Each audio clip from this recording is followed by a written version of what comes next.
Happy Saturday. Always fun to talk to you in the morning. What I thought I would do on our daily show today, right? This again is a show we do each and every day, 7 days a week, 365 days a year. Yes, including Christmas and my birthday and Valentine's Day, just to kind of round that all out. I think we're going to talk about the Great Depression. We're going to put the Great Depression in context. We're going to talk about some of the meaningful statistics or numbers that you will hear referenced probably for the next year or so. You're going to hear things like the worst since or worse than. And I wanted to do this because I think there are so many talking heads on TV that want you to think that today, they're trying to call it a recession, they're trying to call it a depression. They're using these words that normally rate to a business cycle, and to think that we are in normal times or this is just another business cycle that we are going through, maybe a great deleveraging like the Great Recession, or maybe a crash in valuations like the dot-com bust or the oil embargoes, or any other things that we have seen in the past. This time is different, right? We told 30% of our economy to stop. And yeah, that hurts. Yes, people lose jobs. Deflation is a real possibility. I mean, there's lots and lots of downsides to this, but let's realize that while it's dangerous, it's horrible, it's not good, to relate it to other business cycles is, I don't think, fair. And I think it's not fair because the outcomes are different. The rebound is different. But let's look at some numbers from the Great Depression and try to put them into context with what you and I see today. I think we're going to go through, let me look, 10 or 11 of them. We'll talk about each one and just food for thought. Let me know what you think. Again, we are certainly going to have a growth shrink, but it will rebound quickly. The question is when, and all of those. But let's just get into it. So I pulled these off of the internet, obviously. I did my best to cross-check them and verify them, but I think they're good enough to be close, if not exact. So the first one is unemployment. All right, unemployment peaked at 25%. 1 in 4 wage earners was unemployed. This number is actually particularly bad because if you don't remember, the people that were employed during the Great Depression were mainly the men. I'm not trying to be sexist, I'm just reporting the facts.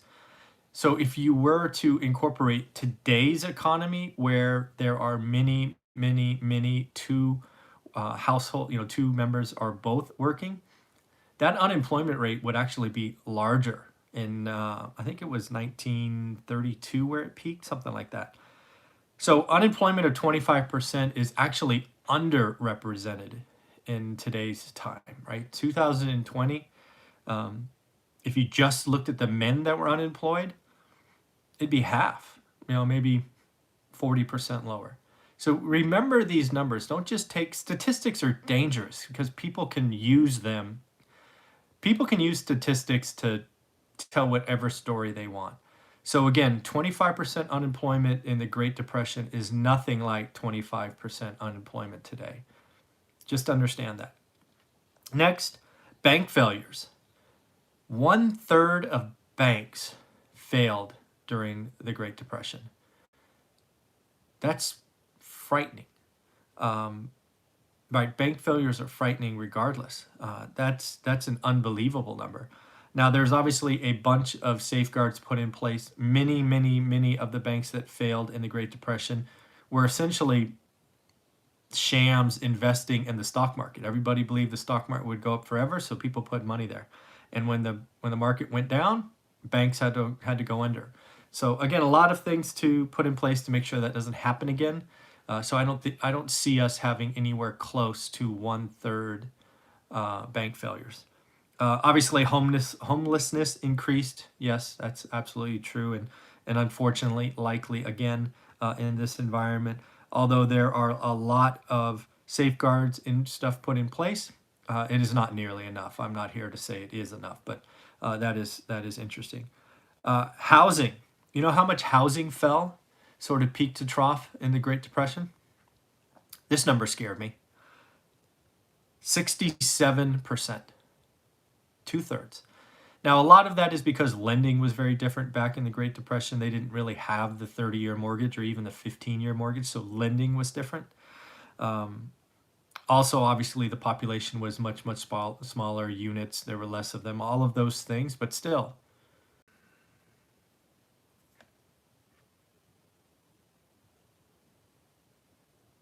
Sorry about that. Guess my internet went down. I apologize.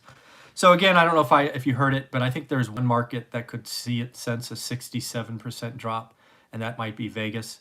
I certainly hope not. It's hard to survive at 67%. I mean, that's crushing. I don't think the Silicon Valley, I don't even think New York sees a 67% drop. That's not possible. But 40%? Yeah, I think New York and the Silicon Valley are possible. Hey, Gil, how are you? International trade fell 65%, right? That would be a worldwide depression because again, we are the backbone, we are the consumers. I couldn't imagine global trade falling 65%. That is a huge number. The CPI, this is something that we're going to start to hear a lot about that when we start to report Q2 numbers, Consumer Price Index. It fell 27%. 27%. So in essence, if something used to cost $4, it now would cost $3, right? Just as a quick example in my head. That is amazing. We are certainly going to have deflation this year as the supply-demand balance is out of whack. Just look at oil and gas prices as an example of deflation being real. There will be ripple effects throughout the CPI, but I don't see anything close to a 27% drop. That's frightening, right? That means you keep your money and you buy later because it'll be cheaper later. That hasn't happened. That is a great fear of the Fed, and they won't. I'm certain of very little, but I am very certain the Fed won't let deflation get to the point of 27%. That is frightening. Do you know how long it took the stock market to go from peak to peak, right? So peak all the way down, back up, just to be even? It's pretty scary. Excuse me. Sorry. Bless me. 25 years. It took 25 years. 25 years. I mean, that's crazy. But again, that's what happens. GDP, you know how far the GDP shrank, again, peak to trough during the Great Depression? 50%. 50. We are going to have a horrible Q2, but even a horrible Q2 where we told a third of the economy to stay home, I think it's going to be like 32, 34%. And I don't see that holding going forward. That's 50%. That is amazing. And then here's the big one for you. All right. Do you know the stock market? How far the stock market fell peak to trough during the Great Depression? 90%. You've heard me refer to some of my friends calling me a crisis investor. I would invest I'd actually buy stocks. If stocks went down 90%, I will buy stocks. That much, I promise you. If stocks go down 90%, I will take money and move it to my Schwab account and buy some stocks. But that is, I don't see that happening. So again, the Great Depression, it was 12 years in duration. Do you think this lasts 12 years? I certainly do not. I do not enjoy calling this a recession or depression. I certainly understand it. I certainly get the metrics. I certainly get, 6 months of reduced output. But we've essentially put our economy in a coma. We did that, right? Not we, you and I, but we political powers put us in a medically induced coma. and we're just waiting to get out. And we're going to get out. And we're going to be drowsy, and life's going to be different. It's going to be different until there's a vaccine or a treatment that is, you take this pill and you're okay, whatever that is. But this is not going to be the Great Depression. I just don't see it. It's not, with the increased safeguards that we put around this, right? We're not going to see a third of our banks go out. We shouldn't see housing, at least in most markets, fall 67%. Can't see global trade falling 65%. Certainly, even though I'm personally not in stocks, I can't see stocks falling 90%. This is not a depression. So in the end, that's what I got for your daily show. I've actually was up early, so I have 3 more topics I'm going to talk about in subsequent live streams. I'm going to talk about 5 success stories of the Great Depression.